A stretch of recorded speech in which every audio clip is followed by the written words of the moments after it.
Hola mis profes y apasionados por el fútbol formativo. ¿Cómo están? Espero que se encuentren muy bien. Gracias por estar en este segundo día de nuestro evento llamado El futuro del fútbol formativo.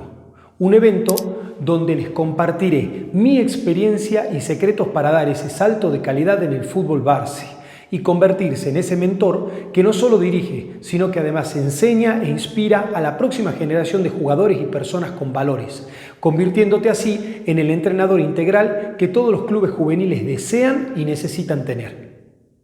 Si de pronto hay alguna persona nueva que me ve por primera vez, me presento rápidamente. Mi nombre es Justo Martín Montero, soy director técnico de fútbol infanto-juvenil y entrenador de fútbol formativo. Si bien he trabajado los últimos 13 años con fútbol formativo, mi relación con el fútbol se remonta a antes del año 1994, por lo cual el 80% del tiempo de mi vida lo he dedicado a este hermoso deporte, ya sea como jugador, entrenador, incluso como ayudante de campo de planteles profesionales. He acompañado a cientos de niños y padres en su camino en la etapa del fútbol formativo. He trabajado con más de 20 equipos de diferentes clubes e instituciones, abarcando entrenamientos con edades que van desde los 4 hasta los 18 años. He tenido la experiencia de crear mi propia academia de fútbol formativo llamada Escuela de Jugadores. Además, soy el fundador de Justamente Fútbol, una plataforma online dedicada a la formación de entrenadores en el fútbol base. Actualmente tengo el orgullo allí de haber capacitado a más de 1000 entrenadores integrales en el área del fútbol infanto-juvenil. También soy el fundador del programa Escuela de Entrenadores de Fútbol Formativo, la única formación online con certificación universitaria y 100% en español que dispone de un increíble contenido práctico, pero profesional y fácil de entender y aplicable al campo de juego, que es para entrenadores específicamente de fútbol infanto-juvenil. Nuevamente te doy la bienvenida a esta clase número 2 denominada El arte de entrenar el fútbol formativo, fundamentos y tácticas. Hoy profundizaremos mucho más en la parte académica, pero antes de iniciar me gustaría que hiciéramos un breve repaso de lo que vimos en la clase del día de ayer. En nuestra clase 1 vimos los 3 problemas actuales que impiden tanto al jugador como al entrenador escalar en su carrera en el mundo del fútbol. También vimos las diferencias que existen entre ser entrenador de fútbol y director técnico de fútbol. Por último, expliqué una pregunta muy frecuente de mis alumnos. ¿Cuál es la diferencia de una titulación académica y una federativa para ser director técnico del fútbol y cuál te conviene tener? Recuerda que si te perdiste la clase número 1, una vez finalizada la clase de hoy, puedes ir al grupo de WhatsApp del evento y allí encontrarás la repetición de la clase de ayer. Ahora sí, profes, sin más preámbulo, iniciemos con la clase de hoy denominada El arte de entrenar el fútbol formativo, los fundamentos y táctica.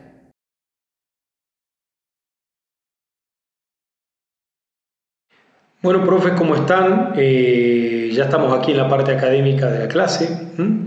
Vamos a hablar de los fundamentos y táctica. Vamos a hablar de todo lo que tiene que ver con el arte, profes, lo que se llama el arte de entrenar en el fútbol formativo. ¿Por qué lo denominé así? Porque, hay algo que nosotros tenemos que considerar. Una cosa es todo lo que está en la teoría para entrenar en el fútbol base o formativo. Otra cosa muy diferente es cómo nosotros luego llevamos esa teoría al campo de juego, dependiendo del lugar donde vivamos, la región, los recursos, las categorías que tengamos, etc. Así que vamos a empezar a tocar un poquito de estos temas. Vamos a empezar con las etapas, profes, en el fútbol infantil. El tema de las etapas en el fútbol infantil, profe. Las etapas del fútbol infantil, tengan en cuenta que si bien se segmentan en determinadas edades, obviamente hay periodos de crecimiento en estos niños que son muy variables. O sea que también hay que tener por ahí un ojo clínico a la hora de trabajar este tipo de cosas, ¿no? O a trabajar con estas categorías. Por ejemplo, profe, si nosotros nos remontamos a la denominación de cada país tiene su denominación en cuanto a cómo llama o qué definición le da a cada una de estas categorías, pero más o menos lo mismo. los países que normalmente tienen mayor trascendencia en todo lo que es la formación en el fútbol base, Alemania por supuesto, Holanda, tiene mucho en todo lo que es el Ajax de Holanda, mucha parte de lo que tiene España salió de entrenadores y jugadores que bueno, fueron jugadores elite en la época del Mundial 74, etc. En el caso de España, por ejemplo, tenemos los prebenjamines, benjamines, alevines, infantiles, cadetes y juveniles. Pero sin embargo, fíjense en que independientemente si esta subdivisión puede variar un poco más, un poco menos, es en líneas generales o para el punto que están ustedes, similar en todos los países, ¿no? Ahora bien, cuando ya nos adentramos en la parte física, como yo siempre comento, yo soy entrenador de fútbol, no preparador físico. Tengo pensado a futuro poder estudiar, pero por el momento no, así que soy respetuoso de eso.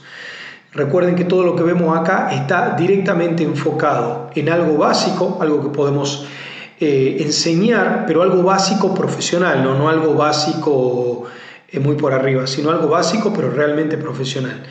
Y algo que vaya enfocado desde la parte futbolística, porque el fútbol tiene millones de condimentos y millones de variantes. Entonces, retomando lo que estábamos diciendo, profe, yo me voy a remontar o me voy a basar en lo que es la denominación que se utiliza en el país donde yo he estudiado, en ATFA, en la Asociación de Técnicos de Fútbol Argentino, que es bueno para Argentina, pero se van a dar cuenta que es aproximadamente lo mismo. Ustedes en Argentina tienen el fútbol base dividido en fútbol infantil y fútbol juvenil, ¿no? En fútbol infantil ustedes tienen infantil 1, infantil 2, infantil 3 aquí marcado con verde. Y luego en lo que es juvenil tienen juvenil 1, juvenil 2, juvenil 3. Son esos tres niveles. En infantil 1 nosotros englobamos todo lo que va de 6 a 8 años. En infantil 2 englobamos todo lo que va de 8 a 10 años. En infantil 3 de 10 a 12 años. Obviamente esto, cuando nosotros lo llevamos a la práctica, no es específicamente así de estricto. Podemos tener niños por ahí de 10 años que ya están en condiciones de trabajar quizá en la categoría infantil 3 o al revés. Podemos tener niños entre 10 y 11 años que por su etapa de crecimiento, etcétera, tienen que por ahí, o porque han empezado a iniciar a jugar más tardíamente al fútbol o practicarlo, tienen que incluirse en una etapa de infantil 2. Sobre todo cuando hablamos de todo lo que son, profe, las academias muy amateurs, o en las que nosotros trabajamos, que no son clubes de primera división, donde no tenés equipos de trabajo grandes y quizás por ahí tenés grupos de niños pequeños y tenés que armar con ese grupo, condensar y buscar armar de la mejor manera posible para trabajar. Pero en líneas generales y resumiendo, tenemos infantil 1, infantil 2 que va de 8 a 10 años, infantil 3 que va de 10 a 12 años. Luego cuando pasamos a la etapa juvenil tenemos de 12 a 14 años, de 14 a 16 años, de 16 a 18 años. ¿No? Vamos a seguir avanzando un poquito, profe. Vamos a hablar ahora de las etapas en el fútbol infantil. Esto es algo que ya es muy interesante, algo un poco más profundo. Cuando hablábamos recién de las etapas en el fútbol infantil, estábamos mencionando que tenemos la etapa que va de 6 a 8 años, de 8 a 10 años y de 10 a 12 años. O sea, aquí tenemos en columnas, tenemos infantil 1, infantil 2, infantil 3. Entonces ustedes se preguntarán, bueno, ¿qué tengo que enseñar en estas edades? La verdad que en una clase de una hora nosotros no podemos ahondar en profundidad. Lo que sí puedo darles es herramientas que, es como yo siempre digo, serán muy factibles y muy viables para que ustedes puedan llevar a la práctica ya. Por ejemplo, nosotros tenemos de 6 a 8 años. ¿Qué tenemos que realizar? Muchas actividades lúdicas. Tenemos que dejar que el niño descubra el fútbol sin reglas estrictas o resultados. Por ejemplo, yo no entiendo cuando un entrenador le empieza a poner condicionantes en las prácticas de niños tan pequeños. Por ejemplo, hacen un entrenamiento de un partidito picado, como aquí se llama en Argentina, o un reducido. Dicen, bueno, reducido a 2 contactos, a 2 toques. No, esas edades son muy pequeños. No están trabajando ya con un chico de 15, 16, 17 años, que es un chico semiprofesional o que puede tratar de llegar o escalar al profesionalismo.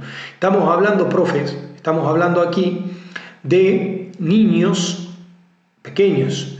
Entonces, tienen que descubrir el fútbol sin reglas, sin condicionantes, nada estricto y promulgar, profes, porque lo importante es competir y jugar, divertirse y no por los resultados, ¿no? Eso es importante. Luego, esto va a permitir que el niño pueda aprender a manejar y descubrir los movimientos de juego en las mismas acciones del juego. Donde el niño más aprende, profe, es jugando a esas edades. Jugando la toma de decisión, jugando libremente, jugando. Todo lo que se está viendo en estas últimas generaciones del déficit futbolístico individual de los jugadores no solo se debe a la culpabilidad que le echamos a que las cargas físicas han subido y ya tenemos atletas super elite que corren, que hace 30 años te manejaban entre 4 y 6 kilómetros y ahora te están manejando 8 kilómetros, 11 kilómetros, 9 kilómetros. Entonces, no solo es eso, no solo es la velocidad y la dinámica de cómo cambió el juego, también tiene que ver con la cantidad de horas de calle de un niño.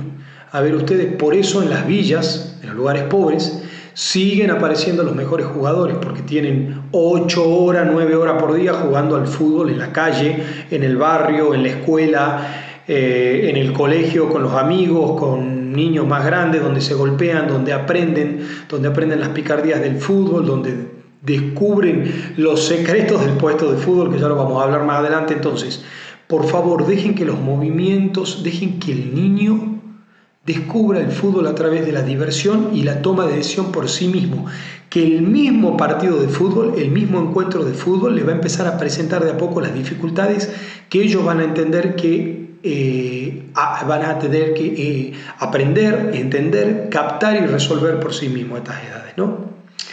Hay que entender que desde la parte física básica o de la parte de juego hay que enseñar todo lo que tiene que ver con las habilidades motoras básicas, coordinación, etcétera.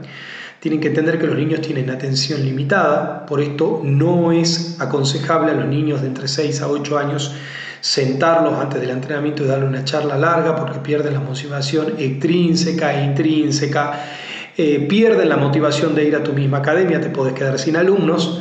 Entonces, en líneas generales, como ellos tienen una atención limitada, las charlas tienen que ser cortitas, específicas, muy puntuales, 2 o 3 minutos lo que vamos a hacer, saludo, y nada más, y iniciar, ¿no? En esta etapa los niños están en una fase muy egocéntrica, o sea, si ustedes se darán cuenta, seguramente ya manejaron esta categoría, que el niño quiere ser el capitán del equipo, quiere hacer los goles, quiere ser el arquero, e incluso quiere ser a veces el mismo técnico, hacer los cambios. Entonces, lo que yo les pido, profes, es que sepan entender, los niños están en una etapa muy egocéntrica, donde ellos quieren resolver todo. Entonces pedirles tareas grupales o actividades en conjunto o actividades cooperativas es muy difícil que se las cumplan y el niño los aburren. Por eso mismo tienen que dejarlos jugar tranquilos y buscar la manera. La inteligencia del entrenador de estas edades en específico está en encontrar cómo, a través, por decirlo así, de una manera con un buen sentido de la palabra, cómo engañar al niño para, a través de ejercicios divertidos, lograr que ejecuten lo que nosotros necesitamos para que aprendan. Desde los fundamentos del fútbol, desde lo mínimo indispensable que se tiene que enseñar en táctica, desde las reglas del juego, desde lo emotivo, etc., ¿no? Después, recuerden que los niños tienen mucha dependencia con el adulto. Tengan mucho cuidado en estas edades, en esta etapa, con cómo es la relación de ellos con los padres, cómo es la relación de ellos con ustedes, cómo los tratan, cómo los apoyan, qué padres son más viscerales o no y gritan fuera de la cancha, cómo puedo hablar con ese padre para controlarlo, etcétera, ¿no? Y que obviamente los niños de esta edad tienen una dificultad enorme para todas las que son actividades abstractas. Entonces, por favor, hay algo que tienen que evitar. Tienen que evitar 2 cosas. Hacer actividades abstractas donde el niño tiene que hacer una rueda de pase, una dinámica de pase que lleva 700 pases y condicionantes como tercer hombre, control orientado, etcétera, que el niño no lo va a saber entender y le aburre. Y tampoco llevar al niño un ejercicio básico donde hacemos filas largas de niños, en donde los niños tardan tanto en trabajar que el último niño ya le pega al niño anterior, le tira el pelo, le tira de la remera, se tiran al piso a jugar porque esto aburre al niño. Aburre al niño. Entonces, eso es más o menos, profe, en líneas generales lo que tienen que tener en cuenta en esta edad que va de 6 a 8 años. Vamos a hablar ahora de la edad que le sigue, que es de 8 a 10 años, ¿no? En esta etapa, que es la etapa infantil 2, es la que se llama aquí en Argentina etapa de oro. ¿Etapa de oro para qué? Etapa de oro para la enseñanza de los fundamentos del fútbol, para mí principalmente. Pase, recepción, control orientado, etc. Los niños ya en esta etapa tienen una mayor predisposición para la cooperación. Se van a dar cuenta ustedes que los niños ya tienden a intentar jugar en equipo, a intentar cooperar, se van a dar cuenta enseguida de lo siguiente. Ya en estas etapas, sobre todo a los 8 años, un niño va a sacar un saque lateral de inicio de juego y se van a dar cuenta cómo ustedes, ellos solos, intentan buscar al compañero no solo mejor posicionado, sino al compañero que ellos consideran que es mejor técnicamente o que es mejor jugador de manera individual, para tratar de generar un perjuicio obviamente al rival, ¿no? Esto no lo hacen en las edades anteriores, de 6 a 8 años. Entre 6 y 8 años ellos, cualquier jugador de su color de remera le da igual. Ahí se van a empezar a dar cuenta cómo ellos empiezan a tener otro grado ya de entendimiento del juego, de cómo causarle daño a un rival, siempre en el buen sentido de la palabra, me refiero a un daño en el juego, cómo causarle una complicación al rival, cómo atacarlo, y ya tienen una mayor predisposición para todo lo que es cooperación en cuanto a ejercicios. Acá ya se pueden hacer ejercicios de 4 versus 2, se pueden hacer ejercicios de controles orientados, sobre todo cuando ya nos vamos inclinando a la edad de los 10 años, ¿no? Acá se pueden trabajar las actividades grupales mucho más, tanto desde juegos como de actividades que sean un poco menos entretenidas, pero con más condimentos de fundamentos de la técnica del juego. Técnica me refiero al pase, la recepción, el control orientado, el remate al arco, etc., ¿no? Es una etapa donde, como vemos acá abajo, se pueden realizar mucha cooperación y juegos colectivos, que es lo que hablábamos arriba, en donde van a encontrar que los niños, ya que tienden a los 10 años, tienen una mayor velocidad y coordinación para realizar todo tipo de trabajo, por ejemplo, trabajos de fundamentos como conducción, etcétera, traslado de pelota, y se van a dar cuenta que en estas edades el niño necesita estar en continuo movimiento. Así que cuando planifiquen las clases de entrenamiento, planifiquen que esa clase esté hilada de tal manera que el niño en ningún momento tenga parates. Empiecen a enseñar, a educar al niño, por ejemplo, que cuando van a tomar agua, los descansos de agua lo vayan haciendo a trote, un trote suave, y vuelvan. Acostumbren desde esa edad al niño a que es un deportista que no tiene que caminar en el campo de juego. Luego, cuando ya pasamos a la edad, que yo le llamo por ahí niños y preadolescentes, que es de 10 a 12 años, para planificar estos ejercicios van a tener que tener en cuenta lo que les decía antes, el contexto. Esto es mucha teoría, profe, pero hay que ver cada contexto en particular. Acá lo que van a tener que ver, profe, que es algo muy importante, es el tema de qué ejercicios van a planificar teniendo en cuenta las diferentes etapas madurativas. ¿Por qué? Porque podemos encontrarnos con niños de 12 años que parecen de 14 o con niños de 12 años que parecen de 9, o de 10. O de 10 y medio, que igual es mucha la diferencia. Vamos a encontrar niños que han empezado a pegar picos de crecimiento y niños que no. Ya cercano a los 12 años, tirando para los 13, vamos a encontrar niños que están pasando prácticamente a la pubertad, donde la testosterona sube, cambian ciertos niveles de elastina, eso ya va más desde la parte física, pero es importante tenerlo en cuenta. La concentración hay que empezar a trabajarla. Este es un tema muy profundo, profe, muy difícil. Pero la concentración del jugador, ¿no? Hay que empezar a trabajarla. ¿Por qué? Porque los niños empiezan en una etapa que están muy dispersos. Y la concentración se puede trabajar solamente con la motivación en las actividades. Ya vamos a hablar más adelante un poquito de la diferencia entre la motivación intrínseca y extrínseca, ya lo van a entender. También hay que trabajar este punto acá que tiene que ver con la contención en esta etapa, porque es una etapa muy complicada. Es muy importante que en estas 3 etapas, profe, ustedes estén muy relacionados preguntándole al niño cómo te fue en el colegio, cómo te fue en la escuela, sabiendo con preguntas muy muy por encima, con preguntas con mucha picardía, con mucha muñeca, como se le dice aquí en Argentina, cómo está la relación con sus padres, si ese niño tiene padre o madre, si no, si tiene otro tutor, si es un niño muy humilde, en qué condiciones está. Esto es muy importante, profe, porque el fútbol es un deporte totalmente emocional. El fútbol es un deporte emocional, entonces manejar bien esto es de un líder. Vean bien la contención que le dan a los niños en esta última etapa del fútbol infantil, porque en la próxima etapa los saltos y la competitividad empieza a acrecentar de manera rápida. Y después hay muchos niños a los 15, 16 años frustrados porque ven que cuando eran pequeños cosas que les salían no les empiezan a salir por las diferencias físicas, la diferencia de entrenamiento, todo, y esto perjudica mucho el rendimiento del niño. Aquí ya se pueden empezar a enseñar principios más específicos de todo lo que es táctica individual y grupal, que ya vamos a hablar más adelante. En esta etapa, como le digo, disminuye su flexibilidad. Acá estábamos hablando de la elastina, y empieza todo el tema de la testosterona. Eso ya alguna vez vamos a hacer un taller también donde hable una persona, un nutricionista, un PF que pueda ser capacitado, que pueda ser, digamos, muy capacitado en esta área para que les dé unos puntos clave que yo creo que son importantes. Pero ustedes se van a dar cuenta que van a empezar a ver chicos que pierden la coordinación, no se tienen que enojar con eso, es una cuestión de la etapa de crecimiento nada más. Los chicos obviamente mejoran su capacidad motora en esta edad,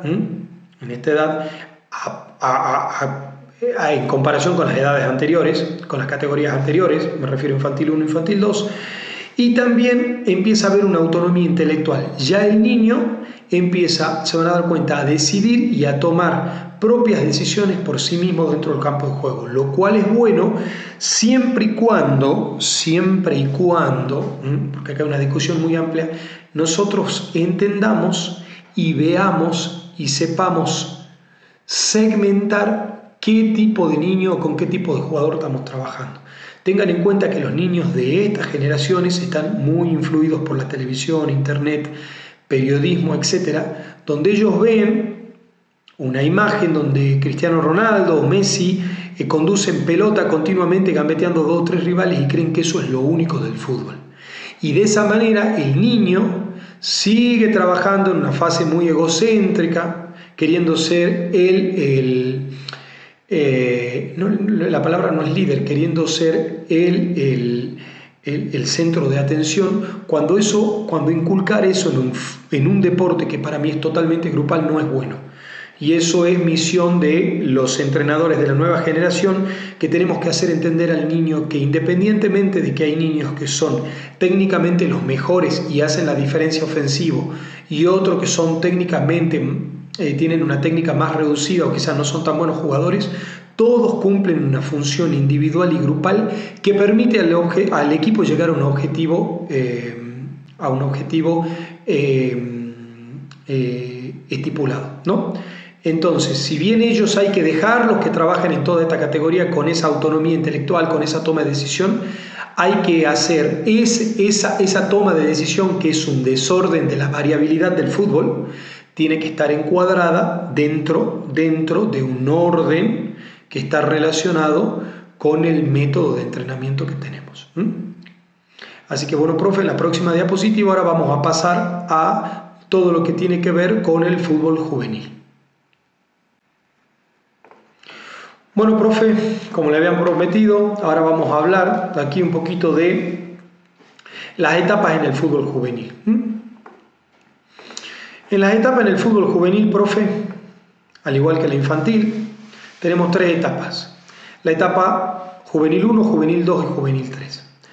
La etapa aquí juvenil 1 va de 12 a 14 años, la segunda va de 14 a 16 y la tercera de 16 a 18, donde ya prácticamente pasamos a lo que es el jugador adulto profesional, ¿no? En la primera etapa, ¿qué podemos decir, profe, para que sepan cómo entrenarlo? Podemos decir que la etapa juvenil 1 es básicamente una continuación, se solapan con la etapa infantil anterior o infantil 3, que eran los niños de 10 a 12 años, ¿no? Esta es una etapa con mucha diferencia en el campo madurativo. Van a encontrar jugadores que siguen siendo niños y jugadores que son prácticamente ya adolescentes. Esta etapa manejan ya un pensamiento más lógico y abstracto que la etapa anterior. Ya se pueden programar actividades mucho más complejas, rutas de pase, dinámicas de pase. Se pueden empezar a trabajar más profundamente la táctica grupal e individual. Y es una etapa donde los niños, si bien no tienen un grado de concentración y atención tan grande, les gusta mucho y absorben mucho lo que uno les dice, ¿no? Desde la parte física, acá ya tienen una mejor adaptación a todo lo que es trabajo de sobrecarga. Para mí, en esta etapa es muy importante trabajar mucho ejercitación en lo que tiene que ver con las técnicas de carrera. ¿Por qué? Porque están en la etapa de crecimiento y se van a dar cuenta que el niño empieza de pronto a descoordinarse. Por ahí niños que tienen los miembros inferiores largos, empiezan ustedes a notar que tienen una carrera muy lenta, o niños que entrenan por su cuenta a doble turno van a empezar a notar que bajaron ese ritmo de velocidad, pero es cuestión solamente de un tiempo. Hacen como una bajada y después vuelve a subir y hacen su pico, ¿no? Esto se puede ver mucho en una antropometría, saber el tema del crecimiento del niño, cuando va a hacer pico de crecimiento, haciendo una antropometría con algún profesional lo pueden sacar perfectamente, ¿no? Y después todo lo que tiene que ver con circuitos coordinativos, de pleometrías, propioceptivos, etcétera, de la parte física, lo pueden consultar, estudiar. Es muy importante empezar a trabajarlo a esta edad. Desde lo individual, ya les voy a decir algo. De la parte futbolística, estamos hablando de una teoría general, ya vamos a ahondar en todo, pero más o menos este es un lineamiento general para esa edad. Ya en la edad de 14 a 16 años, que es la edad que a mí más me gusta, es todo lo que se le llama el sub-15, es a lo que yo me dedico de manera puntual, ¿no? Es lo que más tiempo me he dedicado porque me apasiona. Se empiezan a consolidar ciertos aspectos de la personalidad de este niño o joven, ¿no? Que les puede durar en una etapa. Así que es muy importante acá considerar el tema de que los niños tengan una buena relación de amistad, familiar. En esta época los niños, recuerden que cuando el niño, el jugador se saca la remera de fútbol es una persona. Entonces, y nosotros como líderes o como formadores tenemos que ver esa parte también, tenemos que ver el contexto, la junta en el barrio, el contexto familiar, el contexto económico. Por ahí vemos un niño que juega mal y pensamos que tiene un problema relacionado al fútbol y el problema es relacionado al hogar. Entonces hay que tener mucho cuidado en esto y esos cambios por ahí que se producen en esta edad de manejarlo con mucha tranquilidad, con mucha madurez. Cuando un niño por ahí te conteste mal, excepto cuando un niño te falta el respeto, pero siempre con mucha educación, ser líder. ¿Por qué? Por todo esto que estamos hablando de que empiezan a consolidar los aspectos de su personalidad, ¿no? Algo que es lógico. Tienen gran capacidad en esta etapa de soportar cargas aeróbicas, por eso trabajar todo lo que es entrenamiento analítico en esta etapa es imprescindible. ¿Por qué? Porque ellos pueden trabajar drills de analíticos, de automatización táctica, que es lo que a mí me gusta, con salidas de arco, una y otra vez, y nunca dejan de querer hacerlo ni de querer trabajarlo, siempre que el ejercicio esté bien planificado y sea divertido, ¿no?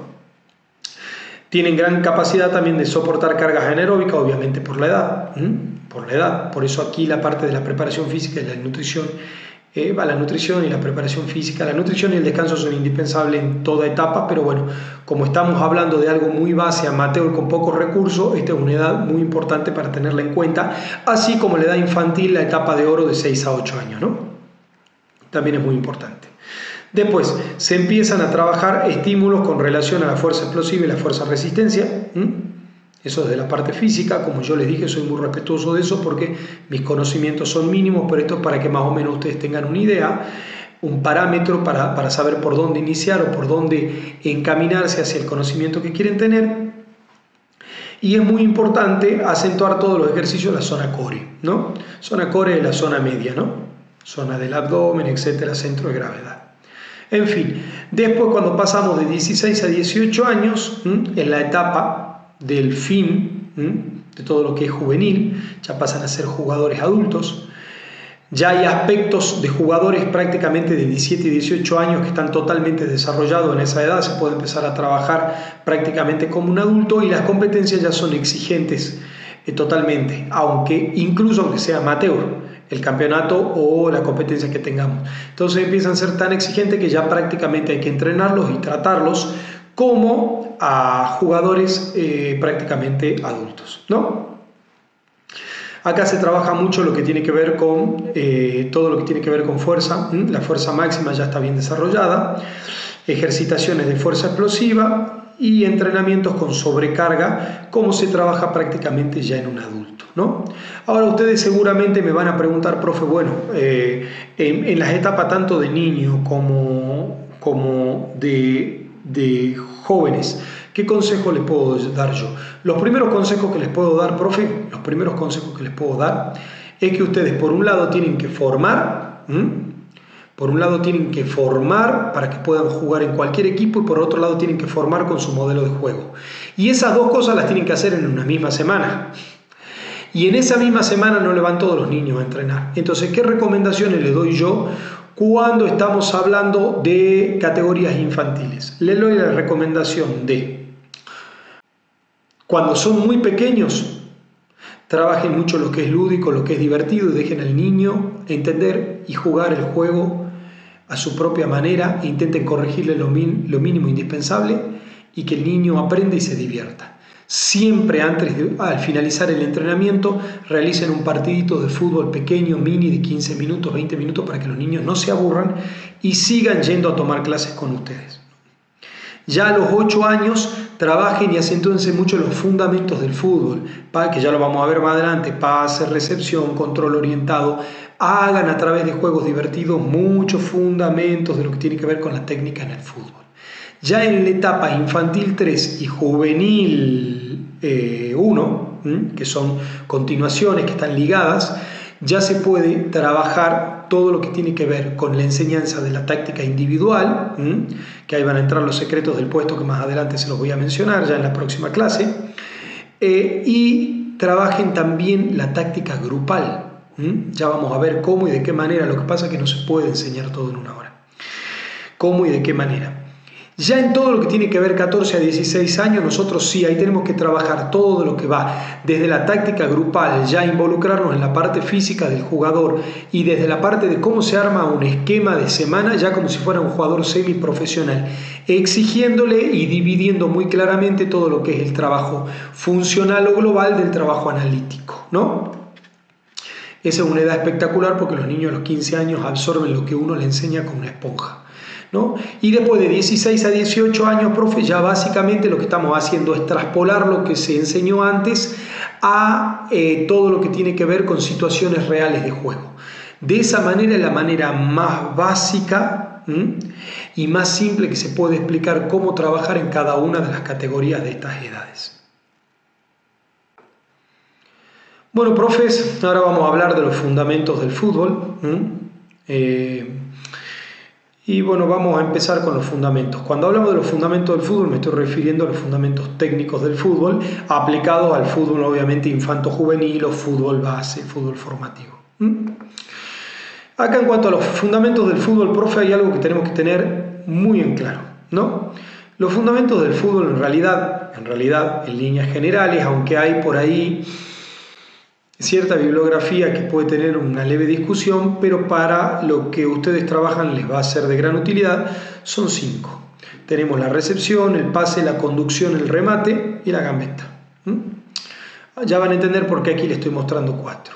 La recepción, ¿por qué lo puse primero? Para mí, profe, la recepción es el más importante a enseñar. Y le voy a explicar por qué. Hay en cierta bibliografía, esto es una cuestión muy personal, ¿no? Hay en cierta bibliografía que habla de que el pase es el más importante. Pero para mí el fundamento técnico más importante no es el pase, es la recepción. ¿Por qué? Porque se necesita recepcionar bien para que un pase posterior salga bien. Hay un video incluso de Bielsa hablando, donde comenta que un jugador elite, un jugador holandés, no recuerdo quién es, un jugador de selección, le dijo que Él una vez se había puesto a meditar de que cada vez que recepcionaba bien la pelota, el pase subsiguiente salía bien. Pruébenlo con sus niños, con sus jugadores y van a ver que es verdad. Cuando la recepción es buena, el pase siguiente normalmente es bueno el 90% de las veces. Entonces, para mí lo más importante es la recepción. ¿Por qué? Porque ante una buena recepción nosotros podemos iniciar un buen pase y eso nos permite o la tenencia de pelota o el ataque al rival, etc. Consideren también que desde el punto de vista que yo hablo, yo soy un entrenador que me gusta proponer y tener la pelota yo y no darle el balón al rival, por lo cual todo lo que se maneja en mi ideal de enseñar está relacionado a yo ser protagonista con la pelota. Entonces, en estos casos, la recepción del balón es lo más importante, ¿no? Luego viene el pase, por supuesto. El pase es lo siguiente. Nosotros, para poder llegar al arco rival a través de un ataque combinativo, necesitamos tener una buena gestión de pase y recepción, ¿no? Para mí son el 1 y el 2 los más importantes. Ahora fíjense algo, hay dos maneras solamente, profe,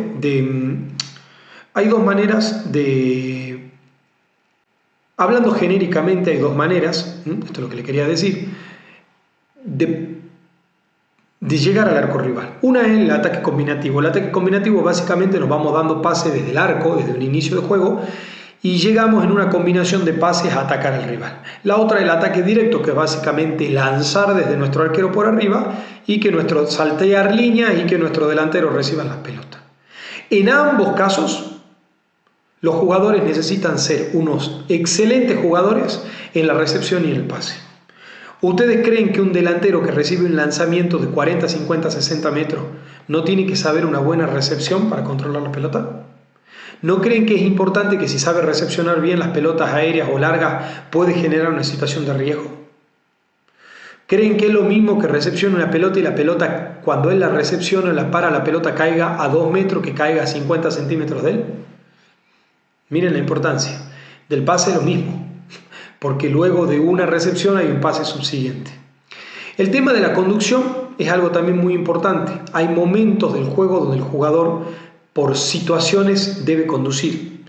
Ahora, ¿por qué lo pongo en tercer lugar? Para mí es importante trabajarlo, pero no tanto porque los niños, sobre todo como habíamos explicado en las etapas iniciales, son tan egocéntricos o tienen una manera de jugar donde trasladan mucho las pelotas. El niño tiende a trasladar, incluso el adulto tiende a trasladar. En el fútbol latino se traslada mucho la pelota. Entonces la conducción de pelota se practica continuamente. La practican cuando juegan en la escuela, la practican en el barrio, la practican cuando juegan en su casa, la practican cuando juegan con mis hijos, entre ellos. Tengo 2 hijos. Cuando ellos juegan entre ellos, tienen esas edades. Tengo un hijo de 4, un hijo de 6.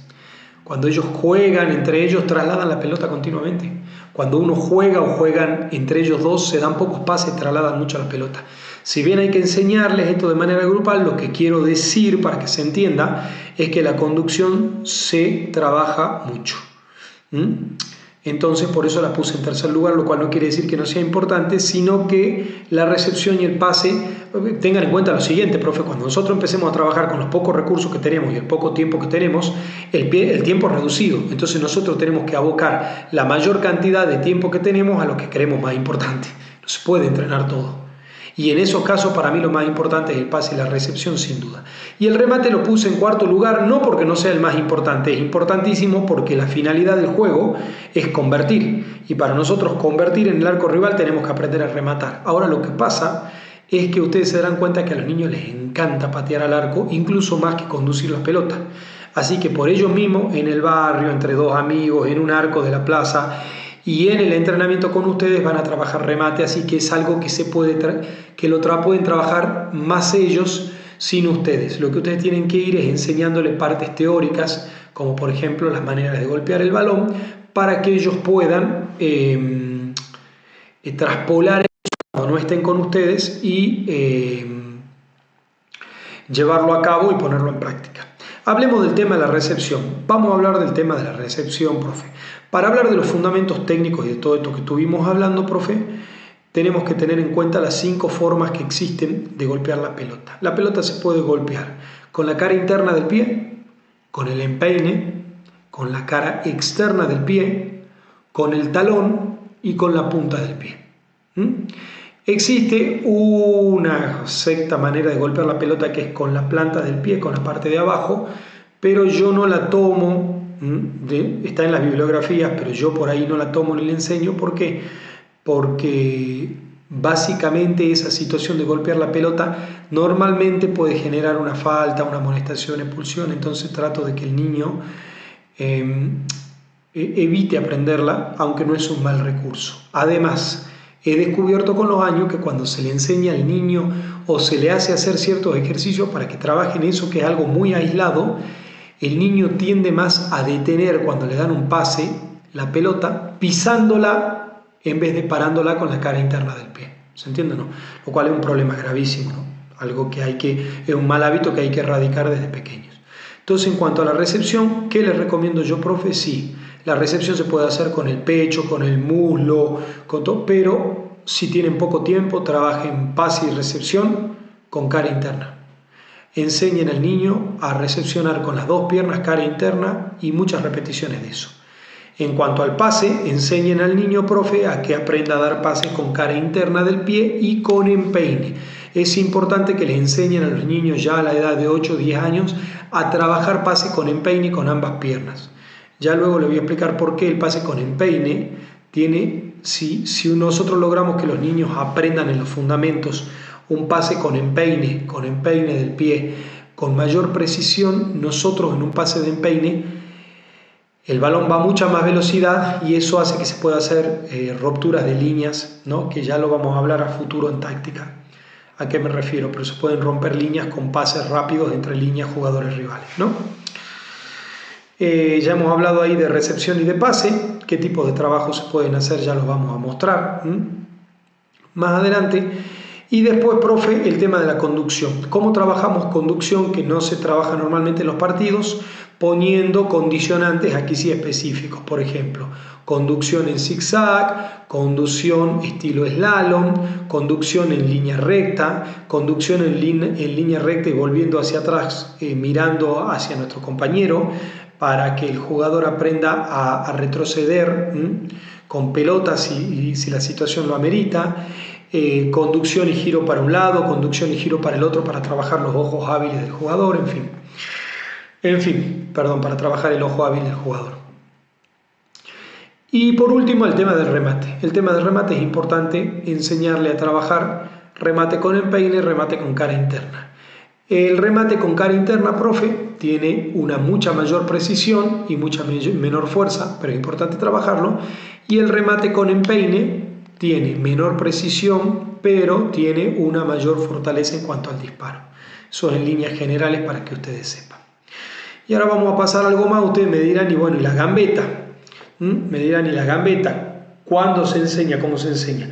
La gambeta es un fundamento del fútbol que no se enseña. Hay que dejarlo que el niño lo gestione y lo vaya puliendo con el solo hecho de jugar.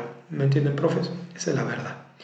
Así que bueno, ahora en la próxima diapositiva vamos a seguir con lo que estamos hablando en este taller. Vamos a seguir en esta clase, vamos a hablar ahora de las formaciones y sistemas, ¿no? Antes que nada, profe, y para no confundir, acá hay algo muy importante. Esto es para no confundir, profes. Hay muchos profes que me preguntan cuál es la diferencia entre una formación, una idea de juego, un modelo de juego, un sistema de juego y leen en internet y se arman un embrollo. Les voy a explicar, profe, para que sea de manera resumida, ¿no? Obviamente, como siempre les digo, esto se puede ahondar. En el fútbol se puede ahondar, el fútbol lleva años de estudio. Entonces, pero para lo que a nosotros nos concierne esto es suficiente, para que no confundan. Una idea de juego, profe, no es nada. Una idea de juego para mí no es absolutamente nada. Lamentablemente los jugadores, por ahí veo jugadores que le hacen reportajes y dicen, no, sí, nosotros tenemos una idea de juego y la estamos tratando de llevar a cabo. Y no, la idea de juego no es nada, profe. La idea de juego no es nada porque la idea de juego es simplemente una idea que nosotros tenemos que no tiene ni fundamentos, ni objetivos, ni nada. Ahora, un modelo de juego ya es la idea que nosotros teníamos basada en un fundamento, en una misión, en un objetivo, en una metodología que se puede trabajar dentro de un lugar donde la podemos trabajar, dentro del contexto donde nos encontramos, entonces hay que tener cuidado con eso. Entonces, para que lo entiendan, una idea de juego no es nada, es simplemente, no sé, yo tengo la idea de juego jugar así, pero ni siquiera sé el por qué, eso es una idea de juego, para mí no sirve. Ahora, ¿qué es la formación? La formación es el posicionamiento estático de los jugadores en el campo de juego antes de que la pelota se mueva, como lo dice acá la primera definición. Básicamente la formación es el famoso 4-4-2, 4-3-3, etc. Solamente sirve para mostrar cómo nos vamos a parar en campo de juego nada más. Porque después nosotros podemos jugar con una línea de 4 defensores, pero si de esos 4 defensores 3 pasan al ataque y estamos jugando con una línea de un jugador abajo, no estamos jugando con ninguna línea de 4. Entonces, la formación es algo estático, profesores. Listo.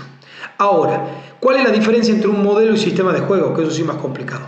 El modelo de juego nace desde la idea que tenemos, pero desde la idea inicial que tenemos, luego de tener un objetivo, una finalidad, un estudio previo, saber qué metodología vamos a entrenar, qué tenemos para entrenar, cómo lo queremos hacer y los por qué.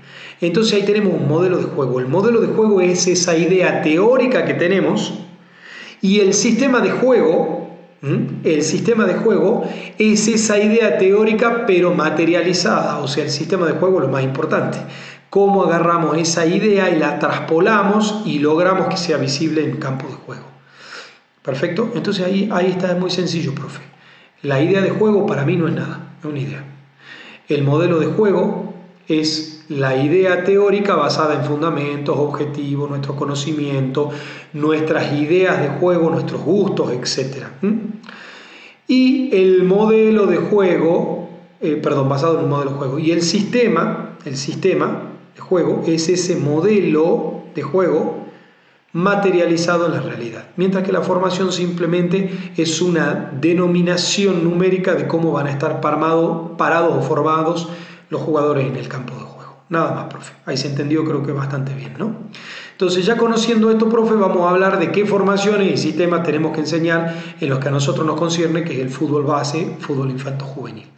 Se recomienda trabajar en etapas formativas, profe, 4-4-2 o 4-3-3 con sus respectivas variantes. ¿A qué me refiero con esto? Las respectivas variantes son las siguientes, profe. A ver, profe, como le digo, si vamos a la bibliografía, obviamente esto es muy amplio.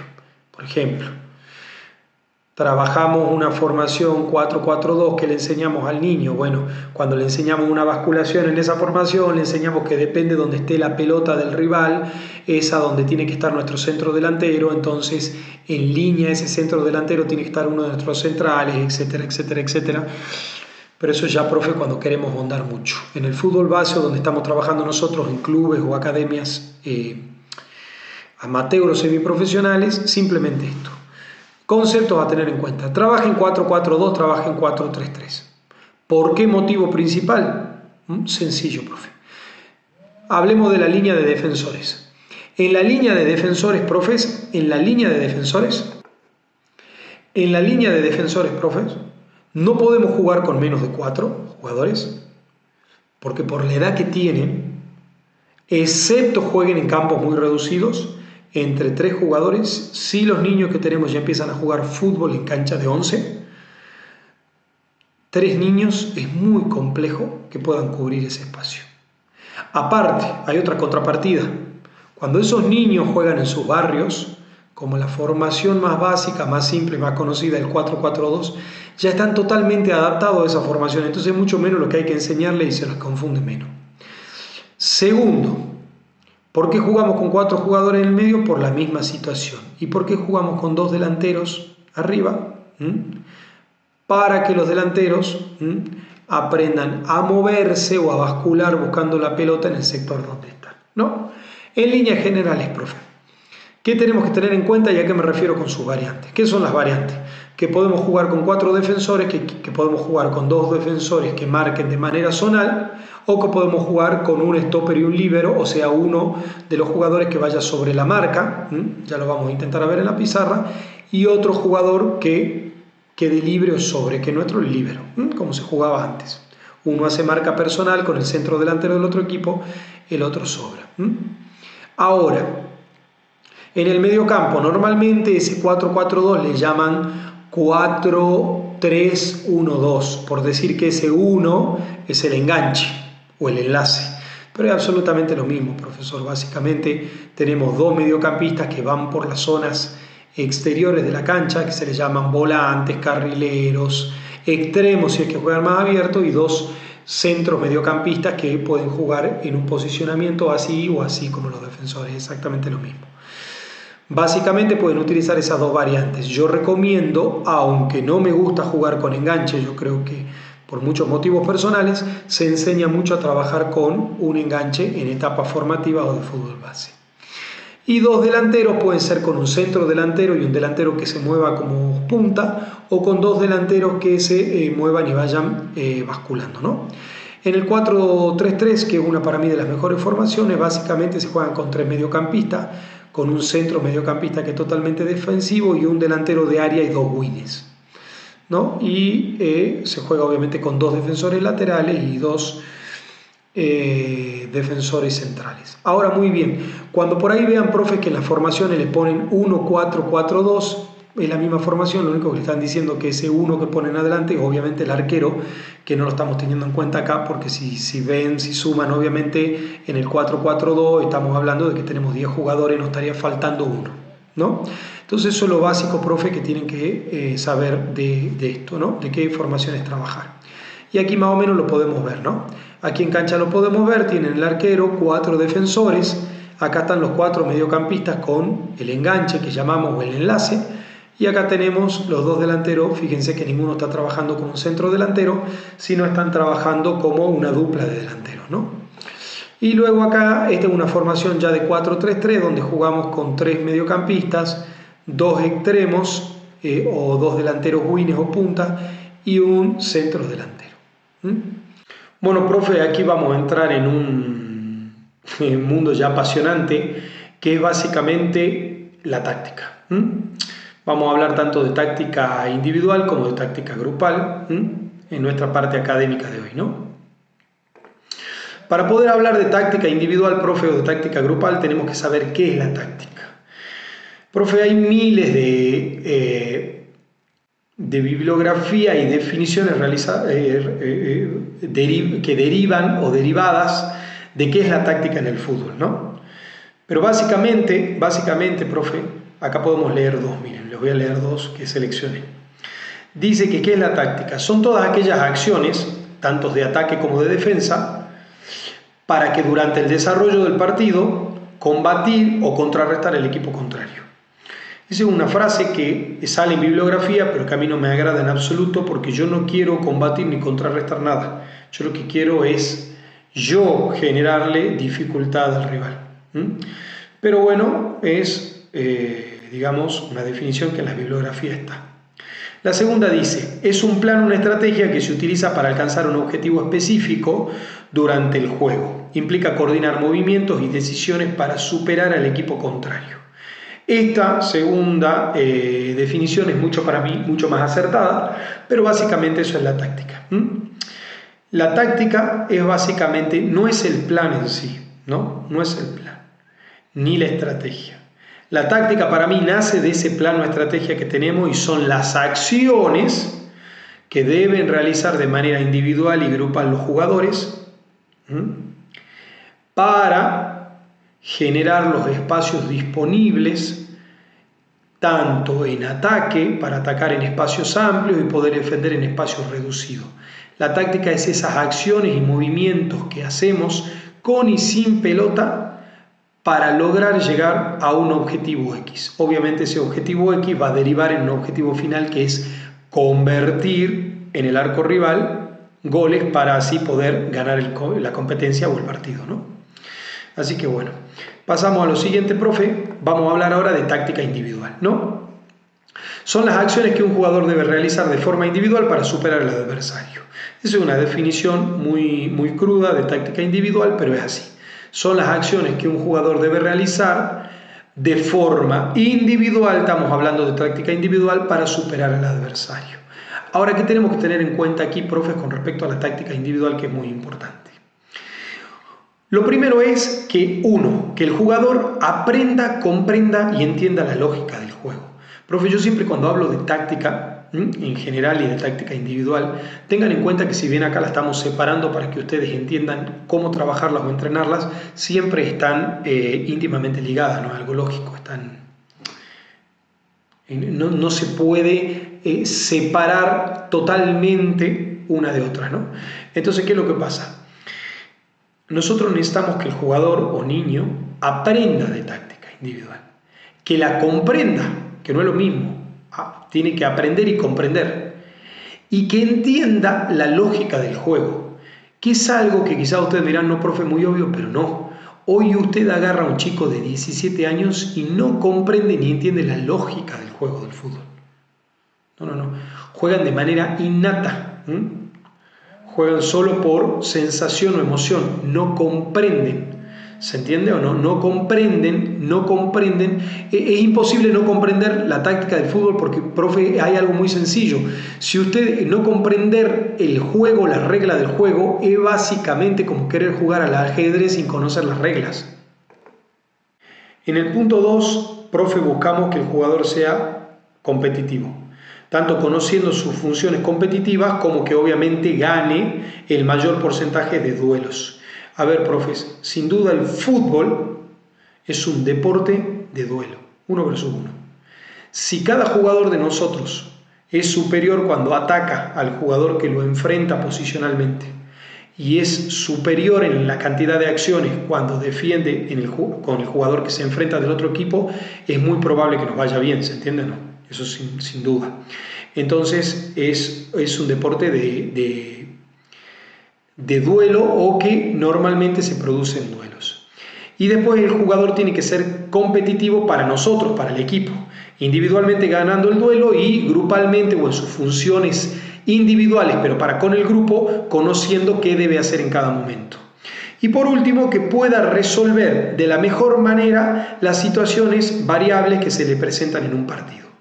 Básicamente, con la táctica individual nosotros queremos enseñar esto, que el jugador comprenda el fútbol, que el jugador sea competitivo para conocer sus funciones y actuar en consecuencias, y que sea competitivo para ganar estos duelos, y que el jugador pueda resolver de manera propia, de la manera más rápida y más fácil, todas las variantes o variables que se le presentan de situaciones en un partido, ¿no? Eso es lo que nosotros buscamos cuando trabajamos la táctica individual. Ahora, profe, esto es algo muy importante con respecto a la táctica individual. Cuando hablamos de táctica individual, profe, nosotros tenemos las funciones propias y las funciones específicas. ¿Qué es esto, profe? Esto es muy sencillo. Las funciones propias son las funciones propias de lo que tengo que hacer, las funciones propias del fútbol, ¿no? ¿Qué hago cuando ataco? ¿Qué hago cuando defiendo? ¿Qué hago en la transición ataque-defensa? ¿Qué hago en la transición defensa-ataque? ¿Qué tengo que hacer en la pelota parada? ¿Qué tengo que hacer en los inicios de juego? Esas son acciones propias del fútbol. Y de aquí, de las funciones propias del fútbol, se desprenden los secretos del puesto, que ya vamos a hablar en la próxima clase de qué es, que hay muchos profesores que me preguntan y están muy interesados en cómo trabajar, y muchos padres que están muy interesados en cómo entrenar o enseñarle a sus hijos los secretos del puesto, ¿no? O a sus jugadores. Y después tenemos las funciones específicas, profe. Las funciones específicas son básicamente las funciones que están relacionadas a la táctica grupal, pero que requieren de la táctica individual, que nosotros le presentamos al jugador para que resuelva dentro de nuestro sistema de juego o modelo de juego. ¿Se entiende o no? Eso con respecto a la táctica individual, ¿no? Ahora pasemos a la táctica grupal o colectiva, profe. Con respecto a la táctica grupal o colectiva, vamos de vuelta con lo mismo. ¿Qué es la táctica grupal o colectiva? Ese es un plan o estrategia que se utiliza para alcanzar un objetivo específico durante el juego. Fíjense que es muy similar a la anterior, ¿no? En la anterior era las acciones que toma un jugador para ganar el duelo, y acá son las acciones grupales que tomamos para ganarle al equipo rival o para superarlo al equipo rival, ¿no? Implica coordinar movimientos, decisiones para superar al equipo contrario, ya no para superar al rival, sino para el equipo contrario. Ahí es donde yo les muestro que están íntimamente relacionados todo lo que es la táctica individual de la táctica grupal. Y ya les voy a explicar bien un concepto general de resumen final, ¿no? Ahora bien, volvemos al cuadro anterior. Fíjense esto, profe.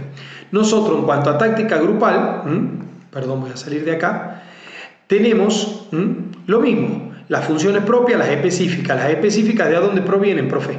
Las específicas provienen de grupalmente qué queremos que el equipo haga. Y las propias es de lo que dicta el fútbol, ¿me explico? No, o sea, ¿qué dicta el fútbol? Por ejemplo, si un defensor central salió a la línea lateral a cortar una jugada y obviamente algún jugador tiene que cerrar ese intervalo. Eso lo dicta el fútbol. O sea, un jugador, si bien hay que enseñarlo en la etapa formativa, cuando un jugador ya es joven, se presupone que sabe hacerlo. Incluso, a ver, un desdoble, profe, cuando el lateral derecho le da un pase a un volante y pasa por detrás a buscar la pelota, es algo que los niños lo saben hacer en el barrio ya, jugando, por la simple repetición. No se los explicó nadie desde la teoría, lo aprendieron desde la práctica. Entonces, las específicas son lo que nosotros le especificamos grupalmente de lo que nosotros queremos de un modelo o sistema de juego que vamos a plantear, ¿no? Ahora, las funciones propias vuelven a ser la misma. ¿Qué hago cuando ataco? ¿Qué hago grupalmente cuando defiendo? ¿Qué hago en la transición defensa y ataque? ¿Qué hago en la transición ataque-defensa? ¿Qué hacemos en la pelota parada? ¿Qué hacemos en cada sector de juego con la pelota parada? ¿Qué hacemos en los inicios de juego? ¿Cuántos inicios de juego hay? Bueno, son todas cosas que se pueden ir enseñando y que se van teniendo en cuenta, ¿no? Y acá vuelven a caer los secretos de puesto que están íntimamente relacionados con la parte individual, pero hay secretos del puesto que son importantes enseñar desde una óptica grupal. Si yo soy defensor y sé cuáles son las 2 o 3 acciones tácticas o de secretos de puesto que tiene que realizar un delantero central, puedo saber cuándo mi compañero está bien situado, cuándo no está bien situado, cuándo tengo que recriminar una situación, cuándo no, y puedo ser un entrenador dentro de la cancha o una persona. Normalmente los defensores centrales o el arquero que ven el panorama completo de juego pueden ordenar un equipo, pero para eso tienen que conocer la táctica individual y los secretos de puesto individual para la misión grupal del equipo, ¿no? Eso es muy importante. Ahora ustedes se preguntarán, bueno, ¿cómo le enseño todo esto a un niño? Bueno, ahí es donde pasa a este cuadro que es más sencillo. Los secretos del puesto, profe, lo vamos a hablar en una próxima clase y van a ver cómo se enseña en base a cada uno de los jugadores o su función en el campo, ¿no? Las funciones propias en etapas formativas, cuando son jóvenes, antes de empezar a enseñarle qué hacemos, qué es una transición defensa y ataque, porque hay que explicarle al niño qué es una transición defensa-ataque, qué es una transición ataque-defensa, qué son los inicios de juego, explicarle cada uno de los inicios de juego, por ahí no hay el tiempo. Yo le digo, profe, hay una forma muy sencilla en la que yo trabajo. Hay 3 momentos, profe, en un partido de fútbol. Me voy a situar acá para mirar más recto la cámara. Ahí está. Hay 3 momentos, profes, en un partido de fútbol. Cuando la pelota la tenemos nosotros, cuando la pelota la tiene el rival, cuando la pelota no la tiene nadie. Y hay que explicarle al niño qué tenemos que hacer nosotros cuando la pelota tenemos nosotros, cuando la pelota la tiene el rival y cuando la pelota no la tiene nadie, que es cuando, por ejemplo, la pelota vuela de manera aérea. ¿Me explico o no? Y cada uno, esos 3 puntos, se tienen que subdividir en 3 puntos más. ¿Cómo se enseña? Cuando nosotros tenemos las pelotas, ¿cuáles son las 3 cosas más importantes que tenemos que hacer? Profundidad, amplitud, bueno, depende de cada técnico, ustedes lo enseñarán. Cuando la pelota la tienen ellos, ¿qué tenemos que hacer? Repliegue, presión alta, repliegue, eso es muy fácil, eso es una parte de la táctica defensiva que sí se puede enseñar cuando son muy pequeños, que aprendan a que cuando la pelota la tenemos somos amplios y cuando la pelota no la tenemos defendemos en espacios reducidos, nos juntamos al medio del arco, ¿no? Se enseñan 3 puntos nada más, no más de 3 porque confunden al jugador. Y qué acciones tomar cuando la pelota no la tiene nadie o está en un inicio de juego. Por ejemplo, le doy un ejemplo a lo que se le enseña, lo que no se le enseña a los niños, que es muy importante. Acostumbrar al niño que cuando la pelota salió, cuando nosotros rematamos al arco y es un saque de arco para el rival, automáticamente todo jugador debe estar parado detrás de un jugador de ellos. De esto podemos hablar, profe, lo que pasa es que, como le digo, en un taller de 1 hora no se puede enseñar todo. Podemos ahondar muchísimo y se desmenuza y se aprende de la práctica y cómo trabajarlo es importante. No es solo importante qué trabajar, sino cómo trabajarlo, eso es lo más importante. Con los recursos que tenemos, para que sea eficiente, en el plazo que tenemos, en definitiva.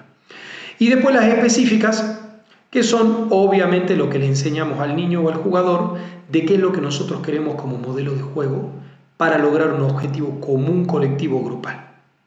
Ahora, en lo que es táctica grupal, las funciones propias del juego, las específicas, están íntimamente relacionadas.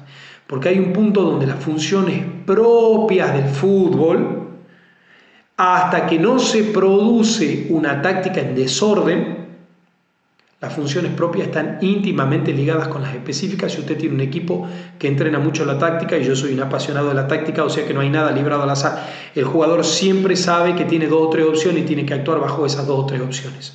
Que no se equivoque, yo no limito al jugador cuando tiene la pelota en el pie. Cuando el jugador tiene la pelota en el pie, que tome la decisión que él crea necesario de manera libre y que se equivoque de manera libre. Tiene 2 condiciones. No tiene que afectar al colectivo, o sea, si un jugador recibe la pelota del pie en el borde del área grande de mi equipo y tira un taco, una rabona, perdemos la pelota y nos convierte en un gol, no se lo perdono, eso es algo imperdonable, porque está haciendo algo que afecta al colectivo. Ahora, lo que a mí sí me preocupa es qué hace el jugador sin pelota cuando nosotros tenemos la pelota. Eso no se los dejo decidir. El jugador que no tiene pelota tiene que tomar una determinación y un posicionamiento específico en la cancha para darle la libertad y los espacios necesarios a los jugadores cercanos o al jugador que tiene la pelota a que puedan dañar futbolísticamente al rival. Bueno, profe, en resumen, en esta parte teórica, académica teórica, hemos visto lo siguiente. Yo creo que ya por el día de hoy es suficiente. Vamos a dar este resumen. Hemos visto las etapas en el fútbol infantil y en el fútbol juvenil, lo cual es importantísimo para conocer qué etapas tenemos y qué debemos dentro de lo teórico entrenar en cada una de esas etapas. En la próxima clase veremos cómo hacerlo esto, ¿no? También tenemos el tema de táctica individual y táctica grupal o colectiva, que esto es un mundo muy apasionante. En la táctica individual hemos visto algunos detalles, vamos a ver algo que es muy importante en la próxima clase, que son los secretos del puesto. Y en la táctica colectivo-grupal, que es un mundo enorme, que es a mí algo que me apasiona, seguramente en la próxima clase lo que les voy a mostrar, luego de los secretos del puesto, es como no se puede enseñar en un solo taller a qué me quiero, no hay mejor forma de explicar algo que dando un ejemplo.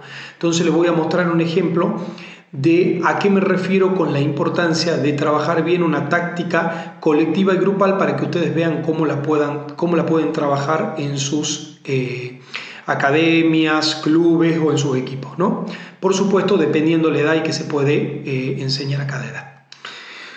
Luego hemos visto los fundamentos técnicos, profe, ya lo saben perfectamente: recepción, pase, conducción, remate y la gambeta, que no se puede enseñar. Tienen que dejar que los niños aprendan por sí mismos jugando al fútbol.